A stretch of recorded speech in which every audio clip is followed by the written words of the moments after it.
Hello, this is TJR. If this is your first time here, welcome to the channel. And if not, welcome back.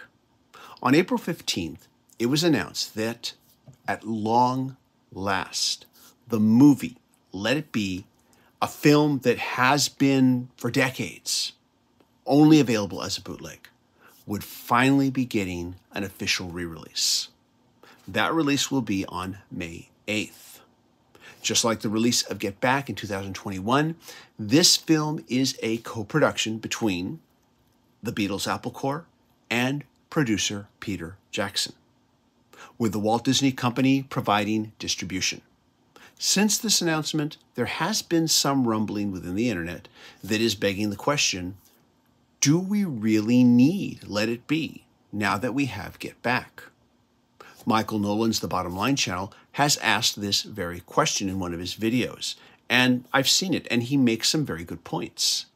Almost as if in response, although I'm sure it's just coincidence, the Vinyl Rewind channel made a case for why Let It Be is a must-see.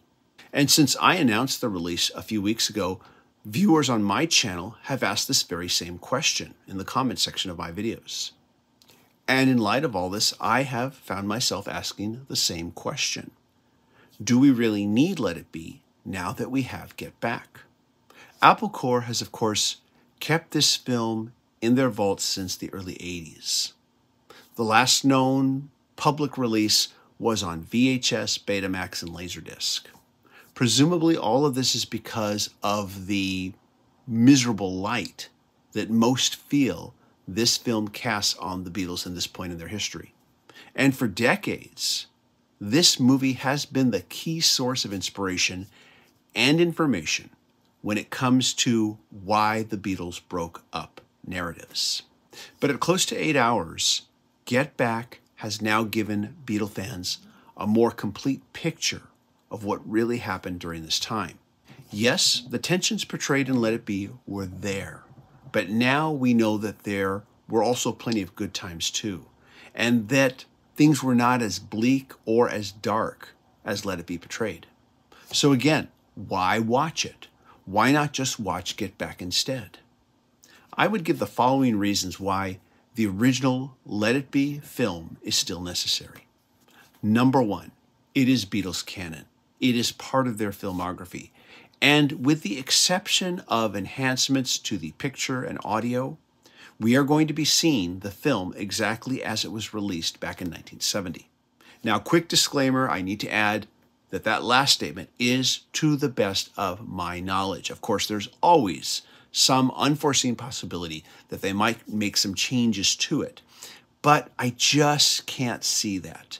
I think that Peter Jackson has enough respect for a filmmaker's personal vision that he's going to adhere to that and see his role as just simply updating the video and the audio to modern standards. Reason number two, Let It Be includes footage not seen in Get Back, plus it includes full song performances not seen in Get Back either. Reason number three, not only is this movie part of Beatles history, it's also part of cinema history, and both are important in our culture to preserve. This film will be getting a proper visual and audio remastering. This will undoubtedly include the use of the demixing technology that was used in Get Back and also in the 2022 Revolver remix. With that in mind, I have to wonder how these enhancements to both the video and the audio will affect how we view this film after decades of only being able to see it as a grainy bootleg DVD. Reason number four, mostly, I feel that watching both films serves as an example and as a really solid lesson in how narratives, and especially false narratives, get created.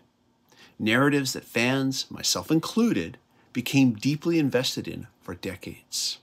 And while many fans now see that the narratives they believed in were not entirely correct, there are still many who become so invested in these narratives over the years that they now refuse to adjust to any new information. And for this reason alone, I think both films deserve our attention.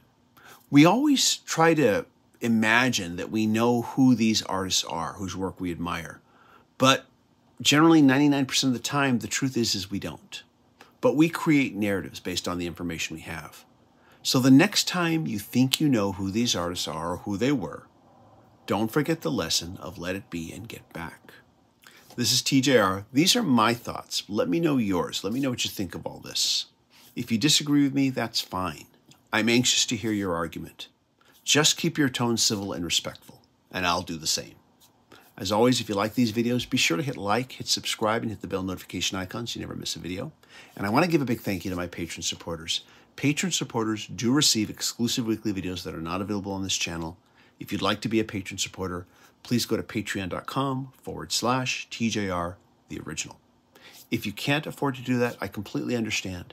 You can always leave a one-time thanks for any video that I post on this channel. And if you can't do that either, again, you can help this channel a huge amount by just clicking like and sharing these videos with anyone you think might be interested. Thank you so much for watching. I really appreciate that you let me come into your homes and talk music with you. And now I want to know what you have to say. Take care. I hope you all stay safe and healthy, and I'll see you in the next video. Bye-bye.